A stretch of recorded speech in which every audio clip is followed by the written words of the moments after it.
Without A pure heart and sincerity devotion is meaningless. ನಮ್ಮ ಮನಸ್ಸಿನಲ್ಲಿ ಕಲ್ಮಶ ಭಾವನೆಗಳನ್ನು ತುಂಬಿಕೊಂಡು, ಅಂದರೆ ನಮ್ಮ ಮನಸ್ಸಿನಲ್ಲಿ ಕಲ್ಮಶವನ್ನು ಇಟ್ಕೊಂಡು ನಮಗೆ ಶ್ರದ್ಧೆನೇ ಇಲ್ಲದೆ ಹೋದಾಗ ನಾವು ಆ ದೇವರಲ್ಲಿ ಎಷ್ಟೇ ಭಕ್ತಿಯನ್ನು ನಾನಾ ರೀತಿಯಲ್ಲಿ ತೋರಿಸಿದ್ರು ಕೂಡ ಆ ಭಕ್ತಿಗೆ ಅರ್ಥನೇ ಇರೋದಿಲ್ಲ. ಆ ಭಕ್ತಿ ಅನ್ನೋದು ಯೂಸ್ಲೆಸ್ ಆಗಿರುತ್ತೆ ಅನ್ನೋದನ್ನು ನಾವೆಲ್ಲ ಬೇಡರ ಕಣ್ಣಪ್ಪ ಅವರ ಕಥೆಯ ಮುಖಾಂತರ ನಾವು ಅರ್ಥ ಮಾಡ್ಕೋಬಹುದು. ಬಿಕಾಸ್ ಆ ಕಥೆ ಹೇಳೋದೇ ಇದನ್ನೇ. ಅಂದರೆ ಆ ಕಥೆಯಲ್ಲಿ ಆ ಕಣ್ಣಪ್ಪ ಅವರ ಭಕ್ತಿಗೆ ಆ ಶಿವ ಮೆಚ್ಚಿ ಲಾಸ್ಟಲ್ಲಿ ಅವ್ರಿಗೆ ಮೋಕ್ಷವನ್ನು ಕೊಡ್ತಾರೆ. ಮುಂದಿನ ಜನ್ಮದಲ್ಲೂ ಕೂಡ ನೀನು ನನ್ನ ಭಕ್ತನಾಗಿನೇ, ಅಂದರೆ ನನ್ನ ಶ್ರೇಷ್ಠ ಭಕ್ತನಾಗಿನೇ ನೀನು ಜನನವನ್ನು ತಾಳ್ತೀಯ ಅಂತ ವರ ಬೇರೆ ಕೊಡ್ತಾರೆ ಅವ್ರಿಗೆ ಮೋಕ್ಷವನ್ನು ಕೊಡಬೇಕಾದ್ರೆ. ಅಂದರೆ ಈ ಜನ್ಮದಲ್ಲೂ ಕೂಡ ನೀನು ನನ್ನ ಶ್ರೇಷ್ಠ ಭಕ್ತನಾಗಿದ್ದೀಯಾ, ಮುಂದಿನ ಜನ್ಮದಲ್ಲೂ ಕೂಡ ನನ್ನ ಶ್ರೇಷ್ಠ ಭಕ್ತನಾಗೆ ನೀನು ಹುಟ್ತೀಯ ಅಂತ ವರ ಬೇರೆ ಕೊಡ್ತಾರೆ. ಸೊ ಅಂದರೆ ಅವರಲ್ಲಿ, ಅಂದರೆ ಅವರು ಅಷ್ಟು ಶ್ರೇಷ್ಠ ಭಕ್ತ ಅಂತ ಶಿವನ ಕೈಯಲ್ಲಿ ಮೆಚ್ಚುಗೆಯನ್ನು ಪಡೆಯೋದಕ್ಕೆ ಕಾರಣ ಏನು? ಅವರ ಮನಸ್ಸಿನಲ್ಲಿ, ಅವರ ಮನಸ್ಸು ಅಷ್ಟು ಪವಿತ್ರವಾಗಿತ್ತು, ಮತ್ತು ಅವರ ಭಕ್ತಿ ಕೂಡ ಅಂದರೆ ಶ್ರೇಷ್ಠವಾದಂಥ ಭಕ್ತಿ, ಮತ್ತು ಅವರಲ್ಲಿ ಇದ್ದಂಥ ಒಂದು ಶಿಸ್ತು, ಮತ್ತು ಆ ಒಂದು ಶಿಸ್ತು ಮತ್ತು ಡಿಸಿಪ್ಲೈನ್, ಮತ್ತು ಆ ಒಂದು ಸಿನ್ಸಿಯಾರಿಟಿ, ಇವೆಲ್ಲನೇ ಮೇಯ್ನ್ ಬೇಕಾಗಿರೋದು. ಯಾವುದು ಇಲ್ಲದೆ ನಾವು ತೋರಿಸುವಂಥ ಭಕ್ತಿ ಖಂಡಿತ ಅದು ಆ ಭಕ್ತಿಗೆ ಅರ್ಥ ಇರೋದಿಲ್ಲ ಅನ್ನೋದನ್ನ ಇವರ ಕಥೆಯ ಮುಖಾಂತರ ನಾವು ತಿಳ್ಕೊಬೋದು. ಮತ್ತು ಈ ಕಣ್ಣಪ್ಪ ಅಂತ ಹೇಳಿದ ತಕ್ಷಣ 1954 ಬೇಡರ ಕಣ್ಣಪ್ಪ ಅನ್ನೋ ಒಂದು ಕನ್ನಡ ಚಿತ್ರ ನಾವೆಲ್ಲ ಮರೆಯೋದಕ್ಕೆ ಸಾಧ್ಯ ಇಲ್ಲ. ಇವತ್ತಿಗೂ ಕೂಡ ಶಿವರಾತ್ರಿ ಬಂದಾಗ, ಅಂದರೆ ರಾತ್ರಿ ಜಾಗರಣೆ ಇರಬೇಕಾದ್ರೆ ಎಷ್ಟೋ ಕಡೆ ಈ ಒಂದು ಚಿತ್ರವನ್ನು ಪ್ರದರ್ಶನ ಮಾಡಲಾಗುತ್ತೆ. ನಮ್ಮ ಡಾಕ್ಟರ್ ರಾಜ್ಕುಮಾರ್ ಅವ್ರನ್ನ ನೋಡಬೇಕಾದ್ರೆ ಆ ಒಂದು ಚಿತ್ರದಲ್ಲಿ ಕಣ್ಣಪ್ಪ ಅವರ ಪಾತ್ರದಲ್ಲೇ ಅವರು, ಅಂದರೆ ಪರಕಾಯ ಪ್ರವೇಶ ಮಾಡಿ ನಿಜವಾಗ್ಲೂ ಕಣ್ಣಪ್ಪ ಅವ್ರನ್ನೇ ನೋಡೋ ಅಷ್ಟರ ಮಟ್ಟಿಗೆ ಅವರ ನಟನೆ ಇರುತ್ತೆ. ಶಿವಪ್ಪ ಕಾಯೋ ತಂದೆ, ಮೂರು ಲೋಕ ಸ್ವಾಮಿ ದೇವ, ಹಸಿವೆಯನ್ನು ತಾಳಲಾರೆ ಕಾಪಾಡಯ್ಯ. ಸೊ ಇದನ್ನೆಲ್ಲ ಮರೆಯೋದಕ್ಕೆ ಸಾಧ್ಯನೇ ಇಲ್ಲ ಸ್ನೇಹಿತರೆ.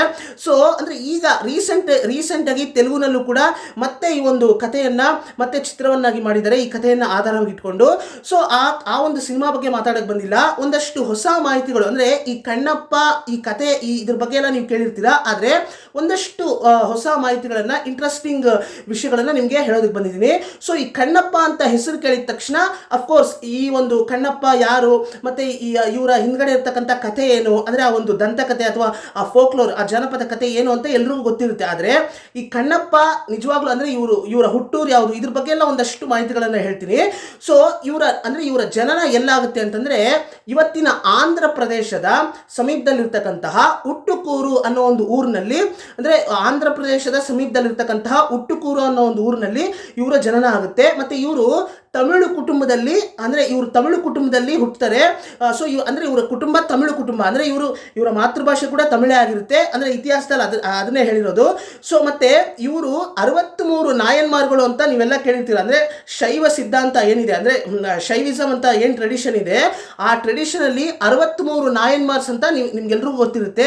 ಆ 63 ನಾಯನ್ಮಾರ್ಗಳಲ್ಲಿ ಇವರು ಕೂಡ ಒಬ್ಬರು. ಸೊ ಇದನ್ನು ನೀವು ಅರ್ಥ ಮಾಡ್ಕೊಳ್ಳಿ, ಇದನ್ನು ನೀವು ತಿಳ್ಕೊಬೇಕು. ಮತ್ತು ಈ ಕಣ್ಣಪ್ಪ ಅನ್ನೋ ಒಂದು ಹೆಸರು ಇದೆಯಲ್ಲ, ಇವ್ರು ಹುಟ್ಟಿದಾಗ ಇವ್ರಿಗೆ ಈ ಹೆಸರಿರಲಿಲ್ಲ. ಇವರ ಮೂಲ ಹೆಸರು ಬಂದು ತಿಣ್ಣನ್ ಅಂತ. ಇವರ ಮೂಲ ಹೆಸರು ತಿಣ್ಣನ್ ಅಂತ. ಇದು ತಮಿಳು ಹೆಸರು, ಪ್ಯೂರ್ ತಮಿಳು ಹೆಸರು. ಸೊ ತಿಣ್ಣನ್ ಅನ್ನೋದು ಇವರ ಮೂಲ ಹೆಸರು. ಮತ್ತು ಇವರು ಬೇಟೆ, ಅಂದರೆ ಇವರ ಕುಟುಂಬ ಏನಿದೆ, ಇವರ ಫ್ಯಾಮಿಲಿನೇ ಬೇಟೆ ಆಡೋ ಅಂತ ಒಂದು ಫ್ಯಾಮಿಲಿ. ಅಂದರೆ ಬೇಟೆ ಆಡಿದ್ರೇ ಅವ್ರಿಗೆ 3 ಹೊತ್ತು ಊಟ, ಅಂದರೆ ಬೇಟೆ ಆಡಿನೇ ಅವರು ಜೀವನವನ್ನು ಮಾಡಬೇಕು. ಮತ್ತು ಒಂದು ಟ್ರೈಬಲ್ ಫ್ಯಾಮಿಲಿಯಲ್ಲೇ ಇವರ ಜನನ ಆಗುತ್ತೆ. ಇವ್ರ ಫ್ಯಾಮಿಲಿನೇ ಟ್ರೈಬಲ್ ಫ್ಯಾಮಿಲಿ, ಅಂದರೆ ಚೆಂಚು ಅನ್ನೋ ಒಂದು ಟ್ರೈಬ್ಸ್ ಸೇರಿದಂಥವ್ರು ಇವರು. ಅಂದರೆ ಟ್ರೈಬ್ಸ್ ಅಂತ ಬುಡಕಟ್ಟು ಜನಾಂಗದವರು ಅಂತ ಬಂದಂದರೆ ಅದರಲ್ಲಿ ಎಷ್ಟೋ ಟೈಪ್ಸ್ ಬರುತ್ತಲ್ಲ. ಸೊ ಅದರಲ್ಲಿ ಚೆಂಚು ಅನ್ನೋ ಒಂದು ಟ್ರೈಬಲ್ ಫ್ಯಾಮಿಲಿಗೆ, ಚೆಂಚು ಅನ್ನೋ ಒಂದು ಟ್ರೈಬ್ಸ್ಗೆ ಸೇರಿದಂಥವ್ರು ನಮ್ಮ ತಿಣ್ಣನ್ನವರು. ಸೊ ಈ ತಿಣ್ಣನ್ನವರು ಹೇಗೆ ಕಣ್ಣಪ್ಪ ಆಗ್ತಾರೆ ಆ ಒಂದು ಕಥೆ ನಮಗೆಲ್ಲ ಗೊತ್ತೇ ಇದೆ. ಅಂದರೆ ಅವರು ಬೇಟೆ ಆಡಬೇಕಾದ್ರೆ, ಅಂದರೆ ನಾರ್ಮಲಾಗಿ ಡೈಲಿ ಅವ್ರು ಬೇಟೆ ಆಡೋಕ್ಕೆ ಹೋಗ್ತಾರಲ್ಲ. ಸೊ ಬೇಟೆ ಆಡೋಕ್ಕೆ ಹೋಗಬೇಕಾದ್ರೆ ಯಾವುದೋ ಒಂದು ಸಂದರ್ಭದಲ್ಲಿ ಆಕಸ್ಮಿಕವಾಗಿ ಒಂದು ಕಡೆ, ಅಂದರೆ ವಾಯುಲಿಂಗವನ್ನು ಅವರು ಫೈಂಡ್ ಔಟ್ ಮಾಡ್ತಾರೆ. ವಾಯುಲಿಂಗ ಅವ್ರಿಗೆ ಕಾಣಿಸುತ್ತೆ. ವಾಯುಲಿಂಗ ಯಾವುದೋ ಒಂದು ಜಾಗದಲ್ಲಿ ಅವರು ಆಕಸ್ಮಿಕವಾಗಿ ನೋಡ್ತಾರೆ. ಆ ವಾಯುಲಿಂಗವನ್ನು ನೋಡಿದಾಗ ಇವ್ರಿಗೆ, ಅಂದರೆ ಆ ಶಿವಲಿಂಗವನ್ನು ಇವರು ದಿನಾಗಲೂ ಅವ್ರಿಗೆ, ಅಂದರೆ ಅವರ ಪೂಜೆ ಹೇಗಿರುತ್ತಪ್ಪ ಅಂತಂದರೆ ಅವರು ವಾಯುಲಿಂಗವನ್ನು ನೋಡ್ತಾರೆ, ಫೈಂಡ್ ಔಟ್ ಮಾಡ್ತಾರೆ. ಸೊ ಆ ವಾಯುಲಿಂಗಕ್ಕೆ ಡೈಲಿ ಪೂಜೆ ಮಾಡೋದಕ್ಕೆ ಶುರು ಮಾಡ್ತಾರೆ. ಹೇಗೆ ಪೂಜೆ ಮಾಡ್ತಾರೆ ಅಂತಂದರೆ, ಅವರು ಬೇಟೆ ಆಡಿ ಜೀವನವನ್ನು ಮಾಡೋರು. ಸೊ ಬೇಟೆ ಆಡಿದಾಗ ಏನು ಸಿಗುತ್ತೋ, ಅಂದರೆ ಇವರು ಬೇಟೆ ಆಡಿ ಇವರು ನಾನ್ ವೆಜ್, ಅಂದರೆ ಯಾವುದಾದ್ರೂ ಜಿಂಕೆನೋ ಅಥವಾ ಯಾವುದೋ ಇವ್ರಿಗೆ ಬೇಟೆ ಆಡಿದಾಗ ಏನು ಸಿಗುತ್ತೋ ಆ ಮಾಂಸವನ್ನೇ ತಗೊಂಡ್ಬಂದು ಶಿವನಿಗೆ ಅಂದರೆ ನೈವೇದ್ಯವಾಗಿ ಇಡ್ತಾರೆ. ಇಡ್ತಾ ಇದ್ರು, ಶಿವನಿಗೆ ತಿನ್ನು ತಗೋಪ್ಪ ಅಂತ ನೈವೇದ್ಯವಾಗಿ ಇಡ್ತಾ ಇದ್ರು. ಮತ್ತೆ ಅವ್ರ ಕೈಯಲ್ಲಿ ಏನಾಗುತ್ತೋ, ಅವ್ರ ಹತ್ರ ಏನಿದೆಯೋ, ಅವ್ರ ಕೈಯಲ್ಲಿ ಏನು ಸಾಧ್ಯವಾಗುತ್ತೋ ಅದರಲ್ಲೇ ಅವರು ಶಿವನಿಗೆ ಪೂಜೆಯನ್ನ ಮಾಡ್ತಾ ಇದ್ರು, ನೈವೇದ್ಯವನ್ನ ಇಡ್ತಾ ಇದ್ರು ಅನ್ನೋದನ್ನ ನಾವು ಅರ್ಥ ಮಾಡ್ಕೋಬೇಕು. ಇದರಲ್ಲಿ ಅಂದ್ರೆ ಇವತ್ತಿನ ಕಾಲಘಟ್ಟದಲ್ಲಿ ಇದೇನಿದು ಅಂದ್ರೆ ದೇವಸ್ಥಾನಕ್ಕೆ ನಾನ್ ವೆಜ್ ತಿಂದು ಹೋಗಬಾರ್ದು, ಮತ್ತೆ ಹಾಗೆ ಹೀಗೆ ಏನೇನೋ ರೂಲ್ಸ್ಗಳು. ಆದರೆ ಅದ್ಯಾವುದು ಇಲ್ಲ. ಅವತ್ತಿನ ಕಾಲಘಟ್ಟದಲ್ಲಿ ಸಾಕ್ಷಾತ್ ಶಿವನೇ ಇದ್ಯಾವುದನ್ನು ಕೂಡ ಅವರು ತಲೆ ಕೆಡಿಸ್ಕೊಂಡಿಲ್ಲ. ಅವನ ನಿಜವಾದ ಭಕ್ತಿ, ಅವನ ಒಂದು ನಿಜವಾದ ಸಿನ್ಸಿಯಾರಿಟಿ, ಅವನ ಒಂದು ಪವಿತ್ರವಾದಂಥ ಮನಸ್ಸು, ಅವನ ಒಂದು ನಿಜವಾದಂಥ ಪ್ರೀತಿ ಭಕ್ತಿ, ಅದಕ್ಕೆ ಮೆಚ್ತಾರೆ.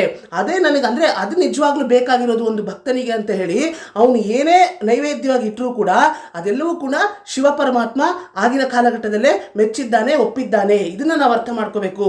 ಅಂದರೆ ನೀವು ಅರ್ಥ ಮಾಡ್ಕೊಳ್ಳಿ, ಇವತ್ತಿನ ಕಾಲಘಟ್ಟದಲ್ಲಿ ಈ ದೇವರು ಹತ್ತಿನುತ್ತೆ, ಆ ದೇವರು ಇತ್ತಿನುತ್ತೆ, ನಾವು ಇದನ್ನು ತಿನ್ಬಿಟ್ಟು ಹೋಗಬಾರ್ದು, ಅದನ್ನು ತಿನ್ಬಿಟ್ಟು ಹೋಗಬಾರ್ದು, ಮತ್ತು ಸಾಕಷ್ಟು ರೂಲ್ಸ್ ಆ್ಯಂಡ್ ರೆಗ್ಯುಲೇಷನ್ಸು. ಅಂದರೆ ನೀವು ಇದನ್ನು ತಿನ್ಬಿಟ್ಟು ಬಂದರೆ ಒಂಥರ ಈ ರೀತಿ ಮಾಡಿದ್ರೆ ಏನೋ ಆಗೋಗುತ್ತೆ. ಇದೆಲ್ಲ ಯಾರು ಹೇಳೋದು? ಇದೆಲ್ಲ ಮನುಷ್ಯರೇ ಹೇಳೋದು. ಸೊ ಇಲ್ಲಿ ನಾವು ಅರ್ಥ ಮಾಡ್ಕೋಬೇಕು. ಅಂದರೆ ದೇವ್ರು ಯಾರು ಕೂಡ ಈ ರೀತಿ ಮಾಡು ಅಂತ ಹೇಳಿಲ್ಲ. ದೇವರು ದೇವರು ನಮ್ಮ ಹತ್ರ ನಿರೀಕ್ಷೆ ಮಾಡೋದು ಒಂದೇ, ಅಂದರೆ ನಾವು ನಮ್ಮ ಮನಸ್ಸಿನಲ್ಲಿ ಕಲ್ಮಶ ಇಟ್ಕೋಬಾರ್ದು. ನಾವು ಮನಸ್ಸಿನಲ್ಲಿ ಪವಿತ್ರವಾದಂಥ ಮನಸ್ಸನ್ನು ಇಟ್ಕೋಬೇಕು, ನಿಜವಾದಂಥ ಪ್ರೀತಿ ತೋರಿಸ್ಬೇಕು, ನಿಜವಾದಂಥ ಭಕ್ತಿ ಇರಬೇಕು.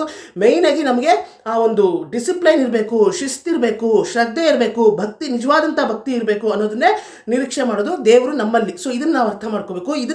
ಇದನ್ನೇ ಈ ಕಥೆಯ ಮುಖಾಂತರ ನಾವು ತಿಳ್ಕೊಳ್ಳೋದಲ್ವಾ. ಸೊ ಅಂದರೆ ಈ ರೀತಿ ವಾಯುಲಿಂಗ ಅಂತ ಫೈಂಡ್ ಔಟ್ ಮಾಡ್ತಾರೆ. ಈ ರೀತಿ ಪೂಜೆಗಳು ಮಾಡ್ತಾ ಇರ್ತಾರೆ ಅವರು ಡೈಲಿ ಪೂಜೆ ಮಾಡ್ತಾ ಇರ್ತಾರಲ್ವಾ. ಸೊ ಒಂದಿನ ಏನಾಗುತ್ತೆ, ಆ ಒಂದು ಲಿಂಗದ ಕಣ್ಣು, ಆ ಲಿಂಗದ 2 ಕಣ್ಣಿರುತ್ತೆ, ಅದರಲ್ಲಿ ಒಂದು ಕಣ್ಣಿಂದ ರಕ್ತ ಬರೋದಕ್ಕೆ ಶುರು ಆಗುತ್ತೆ. ಆಗ ಇದೇನಪ್ಪ ಇದು ಶಿವನ ಅಂದರೆ ಆ ಲಿಂಗದ ಅಂದರೆ ಶಿವನ ಕಣ್ಣಿನಲ್ಲಿ ರಕ್ತ ಬರ್ತಾ ಇದೆ ಅಂತ ಹೇಳಿ ತುಂಬ ಗಾಬರಿಗೊಂಡು ನಮ್ಮ ತಿಣ್ಣನ್ ಅಂದರೆ ಇನ್ನೂ ಕಣ್ಣಪ್ಪ ಆಗಿರೋದಿಲ್ಲ ಅಲ್ಲ, ಸೊ ಕಣ್ಣಪ್ಪ ಅಂತ ಹೇಳ್ತೀನಿ, ನಿಮ್ಗೆ ಅರ್ಥ ಆಗುತ್ತೆ. ಸೊ ಆ ಕಣ್ಣಪ್ಪ ತಿಣ್ಣನ್ ಅವ್ರು ಏನು ಮಾಡ್ತಾರೆ, ಹೀಗೆ ಆ ಒಂದು ಕಣ್ಣಿನಲ್ಲಿ ರಕ್ತ ಬರ್ತಾ ಇರುತ್ತಲ್ಲ, ಅಲ್ಲಿ ಇವರ ಒಂದು ಕಣ್ಣನ್ನು ಇಮಿಡಿಯೇಟಾಗಿ ಕಿತ್ತು, ಇವರ ಒಂದು ಕಣ್ಣನ್ನು ಇಮಿಡಿಯೇಟಾಗಿ ಕಿತ್ತು ಇವರ ಒಂದು ಕಣ್ಣನ್ನೇ ಆ ಶಿವನ ಕಣ್ಣಿಗೆ, ಅಂದರೆ ಯಾವ ಕಣ್ಣಿನಲ್ಲಿ ರಕ್ತ ಬರ್ತಾ ಇರುತ್ತೋ ಆ ಕಣ್ಣು ಇರತಕ್ಕಂಥ ಜಾಗದಲ್ಲಿ ಇವರ ಕಣ್ಣನ್ನು ತಗೊಂಡು ಫಿಕ್ಸ್ ಮಾಡ್ತಾರೆ. ಮತ್ತು ಇನ್ನೊಂದು ಕಣ್ಣನ್ನು ನೋಡ್ತಾರೆ, ಇನ್ನೊಂದು ಕಣ್ಣಲ್ಲೂ ರಕ್ತ ಬರೋದಕ್ಕೆ ಶುರು ಆಗುತ್ತೆ. ಆಗ ಇವರ ಇನ್ನೊಂದು ಕಣ್ಣನ್ನು ತಗೊಂಡು ಆ ಒಂದು ಜಾಗದಲ್ಲಿ ಫಿಕ್ಸ್ ಮಾಡಬೇಕಲ್ಲ, ಸೊ ಇನ್ನೊಂದು ಕಣ್ಣನ್ನು ತೆಗೆದುಬಿಟ್ರೆ ಇವ್ರ ಕಣ್ಣು ಕಾಣಿಸೋದಿಲ್ಲ. ಆವಾಗ ಕಣ್ಣನ್ನು ತೆಗೆದ ಮೇಲೆ ಈ ಕಣ್ಣನ್ನು ಅಲ್ಲಿ ಫಿಕ್ಸ್ ಮಾಡಬೇಕಾದ್ರೆ ಕಣ್ಣು ಕಾಣಿಸೋದಿಲ್ಲ ಅಲ್ವಾ. ಸೊ ಹಾಗಾಗಿ ಮೊದಲೇ ಇವರ ಕಾಲನ್ನು ತಗೊಂಡು ಆ ಇನ್ನೊಂದು ಕಣ್ಣಲ್ಲಿ ರಕ್ತ ಬರ್ತಾ ಇರುತ್ತಲ್ಲ ಆ ಜಾಗದಲ್ಲಿ ಇವರ ಕಾಲಿನ ಪಾದವನ್ನು ಆ ಜಾಗದಲ್ಲಿ ಇಡ್ತಾರೆ ಫಸ್ಟು. ಅಂದರೆ ಅವ್ರಿಗೆ ಗೊತ್ತಾಗಬೇಕಲ್ಲ ಯಾವ ಜಾಗದಲ್ಲಿ ಇವರ ಇನ್ನೊಂದು ಕಣ್ಣನ್ನು ಇಡಬೇಕು ಅಂತ. ಸೊ ಹಾಗಾಗಿ ಇವರ ಕಾಲನ್ನು ತೆಗೆದು ಆ ಒಂದು ಜಾಗದಲ್ಲಿ ಇಡ್ತಾರೆ. ಸೊ ನಿಮಗೆ ಇಮೇಜ್ ಕಾಣ್ತಾ ಇರ್ಬೋದು ಸೈಡಲ್ಲಿ. ಸೊ ಆ ಇಮೇಜ್ನ ನೀವು ನೋಡಿದ್ರೆ ಅರ್ಥ ಆಗುತ್ತೆ ನಾನು ಏನು ಹೇಳ್ತಾ ಇದ್ದೀನಿ ಅಂತ. ಸೊ ಆಗ ಅಲ್ಲಿ ಇವರ ಇನ್ನೊಂದು ಕಣ್ಣನ್ನು ಅಲ್ಲಿ ಈಸಿಯಾಗಿ ಅವ್ರು ಫಿಕ್ಸ್ ಮಾಡೋದಕ್ಕೆ ಹೋಗ್ತಾರೆ. ಆಗ ಶಿವ ಪರಮಾತ್ಮನೇ ಎದುರುಗಡೆ ಬಂದು ಪ್ರತ್ಯಕ್ಷ ಆಗಿ, ಅಂದರೆ ನಿನ್ನ ಭಕ್ತಿಗೆ ಮೆಚ್ಚಿದ್ದೇನೆ ಅಂತ ಹೇಳಿ, ನೀನು ಅಂದರೆ ನನ್ನ ಶ್ರೇಷ್ಠ ಭಕ್ತರು ಅಂದರೆ ಯಾರ್ಯಾರೆಲ್ಲ ಇದ್ದಾರೆ ಅದರಲ್ಲಿ ನೀನು ಕೂಡ ಒಬ್ಬ ಶ್ರೇಷ್ಠ ಭಕ್ತನೇ, ನಿನಗೆ ಈ ಜನ್ಮದಲ್ಲಿ ಮಾತ್ರ ಅಲ್ಲ ಮುಂದಿನ ಜನ್ಮದಲ್ಲೂ ಕೂಡ ನೀನು ನನ್ನ ಶ್ರೇಷ್ಠ ಭಕ್ತನಾಗೆ ಹುಟ್ಟ್ಯಾ ಅನ್ನೋದನ್ನ ವರ ಕೊಡ್ತೀನಿ, ನಿನಗೆ ಮೋಕ್ಷ ಕೊಡ್ತಾ ಇದ್ದೀನಿ ಅಂತ ಹೇಳಿ ಮೋಕ್ಷವನ್ನು ಕೊಡ್ತು ಅಂತ ಕತೆ ಹೇಳುತ್ತೆ ಅಲ್ವಾ. ಸೊ ಈಗ ನೀವೇನೇನು ತಿಳ್ಕೊಂಡ್ರಿ, ಈ ಒಂದು ಕತೆ ಬಗ್ಗೆ ನಿಮಗೆಲ್ಲ ಗೊತ್ತಿರುತ್ತೆ. ಆದರೆ ಎಕ್ಸ್ಟ್ರಾ ನಾನು ಏನು ಹೇಳಿದೆ ಅಂತಂದರೆ, ಇವರು ಒಂದು ತಮಿಳು ಫ್ಯಾಮಿಲಿಯಲ್ಲಿ ಹುಡ್ತಾರೆ. ಮತ್ತು ಇವರು 63 ನಾಯನ್ಮಾರ್ಗಳಲ್ಲಿ ಇವರು ಕೂಡ ಒಬ್ಬರು. ಮತ್ತು 63 ನಾಯನ್ಮಾರ್ಗಳು ಅಂತ ಹೇಳಿದಾಗ 63 ನಾಯನ್ಮಾರ್ಗಳು ಶಿವನ ಅಂದರೆ ಶಿವನ ಶ್ರೇಷ್ಠ ಭಕ್ತರು ಅಂತಲೇ ಹೇಳಬೇಕು ನಾವೆಲ್ಲ. ಅದಕ್ಕೇನೆ ಅಂದರೆ 63 ನಾಯನ್ಮಾರ್ಗಳು ಕೂಡ ಶಿವನಿಗೆ ಸಂಬಂಧಪಟ್ಟಂತೆ ಸಾಕಷ್ಟು ಹಾಡುಗಳನ್ನು, ಸಾಕಷ್ಟು ಅಂದರೆ ಕವಿತೆಗಳು ಅಂತ ಹೇಳ್ಬೋದು, ಅಥವಾ ಹಾಡುಗಳನ್ನು ಎಷ್ಟೋ ಈ ಒಂದು ದೇವರ ನಾಮ ಅಂತ ಹೇಳ್ತಾರಲ್ಲ ಹಾಗೆ ಶಿವನಿಗೆ ಸಂಬಂಧಪಟ್ಟಂತೆ ಸಾಕಷ್ಟು ಹಾಡುಗಳನ್ನು ಬರೆದಿದ್ದಾರೆ. ಅಂದರೆ ಹಾಡುಗಳು ಅಂತಂದರೆ ದೇವರ ನಾಮವನ್ನು ಬರೆದಿದ್ದಾರೆ ಅಂತ ನೀವು ಅರ್ಥ ಮಾಡ್ಕೋಬೇಕು. ಸೊ ಅದ್ರ ಎಲ್ಲವೂ ಕೂಡ ತಮಿಳ್ ಲಿಟ್ರೇಚರ್, ಎಲ್ಲವೂ ಕೂಡ ತಮಿಳಲ್ಲೇ ಇರ್ತಕ್ಕಂಥದ್ದು. ನಾಯನ್ಮಾರ್ಗಳು ಬರೆದಿರ್ತಕ್ಕಂಥ ಹಾಡುಗಳೆಲ್ಲವೂ ಕೂಡ ತಮಿಳಲ್ಲೇ ಇರ್ತಕ್ಕಂಥದ್ದು. ಸೊ ಈ 63 ನಾಯನ್ಮಾರ್ಗಳಲ್ಲಿ ಇವರು ಕೂಡ ಒಬ್ಬರು. ಮತ್ತು ಇವರು ಕಾಳಹಸ್ತಿ ದೇವಸ್ಥಾನ ಇವತ್ತೇನಿದೆ ಅದಕ್ಕೆ ಸಮೀಪದಲ್ಲಿರ್ತಕ್ಕಂತಹ ಉಟ್ಟುಕೂರು ಅನ್ನೋ ಒಂದು ಊರಿನಲ್ಲಿ ಜನನ ಆಗುತ್ತೆ. ಮತ್ತು ಇವರು ಹುಟ್ಟಿದಾಗ ಇವರು ಒಂದು ಟ್ರೈಬಲ್ ಫ್ಯಾಮಿಲಿ, ಚೆಂಚು ಅನ್ನೋ ಒಂದು ಟ್ರೈಬಲ್ಗೆ ಸೇರಿದಂಥವ್ರು. ಇವ್ರ ಫ್ಯಾಮಿಲಿ ಬಂದು ಬೇಟೆಯಾಡಿ ಬದುಕುವಂಥ ಒಂದು ಫ್ಯಾಮಿಲಿ. ಸೊ ಬೇಟೆ ಸಮೂಹಕ್ಕೆ ಸೇರಿದಂಥವ್ರು ಇವರು. ಸೊ ಇಷ್ಟೆಲ್ಲ ಹೇಳಿದೆ. ಸೊ ನಂತರ ಇವರ ಒಂದು ಕತೆ ಈ ಕತೆ ಏನಿದೆ, ಈ ಕತೆ ನಮಗೆಲ್ಲ ದಂತಕತೆ ಅಂತ ಹೇಳ್ತಾರೆ. ಕೆಲವರು ಜಾನಪದಕ್ಕೆ ಸೇರಿದ್ದು. ಅಂದರೆ ಜಾನಪದ ಅಂತಂದರೆ, ದಂತಕತೆ ಅಂತಂದರೆ ಇದೊಂದು ನಂಬಿಕೆ, ಈ ರೀತಿ ನಡೆದಿರೋದು ಅಂತ ಜನಗಳು, ಅಂದರೆ ಆಗಿನ ಕಾಲಘಟ್ಟದಿಂದ ಜನಗಳು ನಂಬ್ಕೊಂಡ್ ಬಂದಿರೋದನ್ನ ಕಥೆಯಾಗಿ ಬಂದಿರುತ್ತೆ ಅಂತ ಹೇಳ್ತಾರಲ್ಲ. ಸೊ ಅಂದರೆ ಈ ಕತೆಗೆ ಏನು ಸಾಕ್ಷಿ ಅಂತ ನೀವು ಕೇಳಿದ್ರೆ, ಎಷ್ಟೋ ಲಿಟರರಿ ವರ್ಕ್ಸ್ ಇದೆ. ಅಂದರೆ ಲಿಟರರಿ ವರ್ಕ್ಸ್ ಅಂದರೆ ಸಾಹಿತ್ಯಕ ಕೃತಿಗಳು ಅಂತ ಹೇಳ್ತೀವಲ್ಲ, ಆಗಿನ ಕಾಲಘಟ್ಟದಲ್ಲಿ ರಚಿಸಲ್ಪಟ್ಟಂತಹ ಸಾಹಿತ್ಯಕ ಕೃತಿಗಳಲ್ಲಿ ಇವರ ಕತೆ ರೆಕಾರ್ಡ್ ದಾಖಲೆ ಆಗಿದೆ. ಸೊ ಅದು ಯಾವ್ದು ಸಾಹಿತ್ಯಕ ಕೃತಿಗಳು, ಕಾವ್ಯಗಳು ಅಂತ ಕೇಳಿದ್ರೆ, ಕನ್ನಡ ಸಾಹಿತ್ಯ ಕೃತಿಗಳಲ್ಲೂ ಕೂಡ ಇದೆ, ಕಾವ್ಯಗಳಲ್ಲೂ ಇದೆ. ಹೇಳ್ತೀನಿ ನೋಡಿ. ನಮ್ಮ ಅಂದರೆ ಕಾಲಹಸ್ತೀಶ್ವರ ಶತಕಮು ಬೈ ದುರ್ಜತಿ, 16ನೇ ಶತಮಾನದಲ್ಲಿ ಬಂದಂತಹ ಶ್ರೀ ಕಾಲಹಸ್ತೀಶ್ವರ ಶತಕಮು, ಇದು ಬರೆದವರು ದುರ್ಜತಿ ಅಂತ. ಮತ್ತು ಬಸವ ಪುರಾಣಂ 13ನೇ ಶತಮಾನಕ್ಕೆ ಸೇರಿದಂತಹ ತೆಲುಗು ಸಾಹಿತ್ಯಕ ಕೃತಿ. ಇದು ಸಾಹಿತ್ಯಕ ಕೃತಿನೋ, ಇದು ಸಾಹಿತ್ಯಕ ಕೃತಿ ಅಲ್ಲ, ಸಾಹಿತ್ಯಿಕ ಕಾವ್ಯ ಇದು. ಯಾಕಂತಂದರೆ ಎಷ್ಟೋ ಪೊಯೆಟಿಕ್, ಅಂದರೆ ಕಾವ್ಯ ಅಂದರೆ ಪೊಯೆಟಿಕ್ ಟೈಪಲ್ಲಿ ಬರೆದಿರ್ತಾರೆ, ಪದ್ಯಗಳ ಶೈಲಿಯಲ್ಲಿ ಬರೆದಿರ್ತಾರೆ. ಸೊ ಈ ಬಸವ ಪುರಾಣಂ 13ನೇ ಶತಮಾನಕ್ಕೆ ಸೇರಿದಂತಹ ತೆಲುಗು ಸಾಹಿತ್ಯಕ ಕಾವ್ಯದಲ್ಲಿ ಈ ಒಂದು ಕತೆ ದಾಖಲೆ ಆಗಿದೆ ಅಂತ ಹೇಳುತ್ತೆ. ಮತ್ತೆ ರಗಳೆಗಳು, ನಮ್ಮ ಕನ್ನಡ ಸಾಹಿತ್ಯಕ ಕಾವ್ಯ ಅಥವಾ ಸಾಹಿತ್ಯಿಕ ಕೃತಿ ಅಂತ ಹೇಳ್ಬೋದು. ರಗಳೆಗಳು, ಹರಿಹರ ಅವರಿಂದ ರಚಿಸಲ್ಪಟ್ಟಂತಹ ರಗಳೆಗಳು ಅನ್ನೋ ಒಂದು ಸಾಹಿತ್ಯಿಕ ಕೃತಿಯಲ್ಲಿ ಅಥವಾ ಕಾವ್ಯದಲ್ಲಿ ಈ ಒಂದು ಕತೆ ದಾಖಲಾತಿಯಾಗಿದೆ ಅಂತ ಹೇಳುತ್ತೆ. ಈ ರಗಳೆಗಳು, ಹರಿಹರ ಅವರು ಬರೆದಂತಹ ರಗಳೆಗಳು ಸಾಹಿತ್ಯಿಕ ಕೃತಿನ ಅಥವಾ ಕಾವ್ಯ ಅಂತ ನನಗೆ ಸರಿಯಾಗಿ ಮಾಹಿತಿ ಇಲ್ಲ ಸ್ನೇಹಿತರೆ, ದಯವಿಟ್ಟು ಕ್ಷಮೆ ಇರಲಿ. ನಾನೇನಾದರೂ ತಪ್ಪು ಹೇಳಿದ್ರೆ ದಯವಿಟ್ಟು ಕ್ಷಮೆ ಇರಲಿ. ಸೊ ಮತ್ತೆ ಮುಖ್ಯವಾಗಿ ಪೆರಿಯ ಪುರಾಣಂ 17ನೇ ಶತಮಾನದಲ್ಲಿ ನಮ್ಮ ಅಂದರೆ ತಮಿಳು ಸಾಹಿತ್ಯಕ್ಕೆ ಸೇರಿದಂತಹ ಪೆರಿಯ ಪುರಾಣಂ ನಿಮಗೆಲ್ಲ ಗೊತ್ತೇ ಇರುತ್ತೆ. ಇದು ಕೂಡ ಒಂದು ಸಾಹಿತ್ಯಿಕ ಕಾವ್ಯ. ಸೊ ಇದರಲ್ಲಿ ಈ ಪೆರಿಯ ಪುರಾಣಂನಲ್ಲಿ 63 ನಾಯನ್ಮಾರ್ಗಳವರ ಎಲ್ಲರೂ, ಅಂದರೆ ಅವ್ರ ಬಗ್ಗೆನೇ ಇರುತ್ತೆ. 63 ನಾಯನ್ಮಾರ್ಗಳು ಅಂತ ನಾನು ಏನು ಹೇಳಿದೆ, ಆ 63 ನಾಯನ್ಮಾರ್ಗಳವ್ರಿಗೆ ಸಂಬಂಧಪಟ್ಟಂತೆ ಎಲ್ಲ ವಿಷಯಗಳು ಕೂಡ ಈ ಪೆರಿಯ ಪುರಾಣಂನಲ್ಲೇ ಜಾಸ್ತಿ ದಾಖಲಾತಿ ಆಗಿರೋದು. ಸೊ ಆ 63 ನಾಯನ್ಮಾರ್ಗಳಲ್ಲಿ ಇವರು ಕೂಡ ಒಬ್ರಲ್ವಾ. ಸೊ ಆ ಪೆರಿಯ ಪುರಾಣಂ ಕೂಡ ಇವರ ಒಂದು ಮಾಹಿತಿ ಇದೆ, ದಾಖಲಾತಿಯಾಗಿದೆ. ಸೊ ತಮಿಳು ಸಾಹಿತ್ಯಕ ಕೃತಿ ಅಂದರೆ ತಮಿಳು ಸಾಹಿತ್ಯದಲ್ಲೂ ಇದೆ. ಮತ್ತೆ ಕನ್ನಡ ಸಾಹಿತ್ಯ, ನಮ್ಮ ಹರಿಹರ ಅವರು ಬರೆದಂತಹ ರಗಳೆಗಳಲ್ಲೂ ಕೂಡ ಇವರ ದಾಖಲಾತಿ ಇದೆ. ಮತ್ತೆ 16ನೇ ಶತಮಾನದಲ್ಲಿ ಬರೆದಂತಹ 13ನೇ ಶತಮಾನದಲ್ಲಿ ಬರೆದಂತಹ ತೆಲುಗು ಸಾಹಿತ್ಯ ಬಸವ ಪುರಾಣಂನಲ್ಲೂ ಕೂಡ ಇದೆ. ಸೊ ಹೀಗೆ ಅಂದರೆ ಕಾಲಕ್ಕೆ ಇವರ ಒಂದು ಕಥೆಗಳು ಸಾಕಷ್ಟು ಲಿಟರರಿ ವರ್ಕ್ಸ್ ಅಲ್ಲಿ ಇವರ ಒಂದು ಕಥೆಗಳು ದಾಖಲಾತಿ ಆಗಿದೆ. ಸೊ ಇದರಿಂದ ಈ ಕತೆ ನಿಜವಾಗ್ಲೂ ನಡೆದಿರುತ್ತೆ ಅಂತಾನೆ ನಾನು ನಂಬ್ತೀನಿ. ಮತ್ತೆ ಈ ಶ್ರೀ ಕಾಲಹಸ್ತಿ ಅಂತ ಹೇಳಿದ ತಕ್ಷಣ ನೀವು ಇನ್ನೊಂದು ಅರ್ಥ ಮಾಡ್ಕೋಬೇಕು. ಶ್ರೀ ಕಾಲಹಸ್ತಿ ಅಂತ ಹೇಳಿದ ತಕ್ಷಣ ಇಲ್ಲಿರ್ತಕ್ಕಂಥ ವಾಯುಲಿಂಗ ಅಂತಾನೆ ಕರಿಬೇಕು. ಈ ವಾಯುಲಿಂಗ ಯಾರು ಅಂದರೆ ಯಾರು ಫೈಂಡ್ ಔಟ್ ಮಾಡಿದ್ದು? ನಮ್ಮ ತಿಣ್ಣನ್ ಅಂದರೆ ನಮ್ಮ ಕಣ್ಣಪ್ಪ ಅವರೇ ಫೈಂಡ್ ಔಟ್ ಮಾಡ್ತಾರೆ ಬೇಟೆ ಆಡಬೇಕಾದ್ರೆ. ಸೊ ಮೊಟ್ಟ ಮೊದಲ ಬಾರಿಗೆ. ಸೊ ಇವತ್ತು ವಾಯುಲಿಂಗ ಅಂತ ಹೇಳ್ತೀವಲ್ಲ, ವಾಯುಲಿಂಗ ಅಂತ ಯಾಕೆ ಹೇಳ್ತೀವಿ ಅಂತಂದ್ರೆ ಗಾಳಿಯನ್ನ ಪ್ರತಿನಿಧಿಸುತ್ತದೆ ಈ ಒಂದು ಲಿಂಗ. ಶ್ರೀ ಕಾಲಹಸ್ತೀಶ್ವರ ದೇವಸ್ಥಾನ ಏನಿದೆ, ಆ ದೇವಸ್ಥಾನದಲ್ಲಿರ್ತಕ್ಕಂಥ ಲಿಂಗ ಗಾಳಿಯನ್ನ ಪ್ರತಿನಿಧಿಸುತ್ತದೆ.